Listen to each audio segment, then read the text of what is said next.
يخرج منهما اللؤلؤ والمرجان فبأي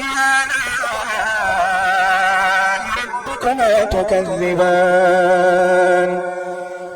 وله الجوار المنشآت في البحر كالأعلام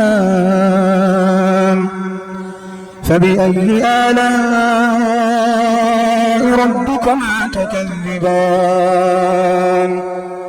كل من عليها فان